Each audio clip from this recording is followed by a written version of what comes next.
Begin, though, with Project Drive Safer, our year-long commitment to combat reckless driving. There was emotional testimony today at the state capitol. A woman who lost her husband to reckless driving in Milwaukee advocated for change. Ben Jordan spoke with the wife of Pastor Abbie Strong as she voiced her support for a pair of bills that would increase the penalties for reckless driving. My name is Abbie Strong, and I'm here today representing the family of Abbie Strong, a victim of reckless driving. Abbie Strong broke down in front of lawmakers as she held up a picture of her family. The last photo taken before her husband Aaron was killed in October by a reckless driver. So reckless that the driver was driving over 70 miles per hour on the wrong side of the road through 4 red lights before colliding with his Nissan sedan. Abbie's husband Aaron was a well-known pastor at Grace Lutheran Church in Milwaukee.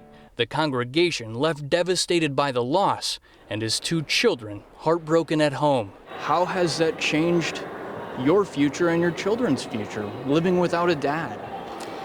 My son's not going to get to go on that camping, backpacking adventure this summer. My daughter's not going to have her dad walk her down the aisle. So I need to do my part to prevent that from other families having to face that loss.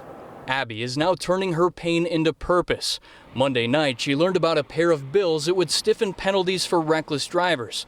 So she made the drive to Madison Tuesday morning to show her support for both of them. I have to be the face, and I have to be the person that's representing my husband and all the other families. We are not the first family to walk down this road, and if it's not me, who is it going to be? The first bipartisan bill would double the maximum fine for reckless driving citations. It would also double the maximum jail sentence for those convicted of certain felony reckless driving offenses. The second bill would allow cities to pass ordinances to authorize police to tow vehicles if a person is caught driving recklessly and has a prior reckless driving fine that hasn't been paid. I like that they are being proactive. Milwaukee Mayor Cavalier Johnson also spoke in favor of the 2 bills. What would your response be to those in the Milwaukee area who say this may be too punitive? Well, look, I don't want to be overly punitive on folks, but I do understand that this is a concern, a public safety and quality of life concern for people on the streets of Milwaukee. So if you're going to drive recklessly in Milwaukee, this is the message. Don't do it, or you're going to end up paying a price.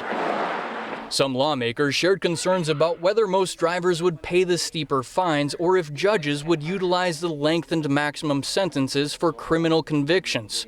Abbie doesn't think the 2 bills would eliminate reckless driving, but she believes they would have an impact. They are trying to take the heartache away from families. The committee that held this public hearing will take a vote in the near future on whether to pass these 2 bills. If passed, the next step could be hearings in front of all state lawmakers. Reporting at the state capitol building, Ben Jordan, TMJ4 News. You can see more of Ben's interview with Abbie Strong on the push for tougher reckless driving laws and the impact reckless driving has had on her family. It's right now online at projectdrivesafer.com.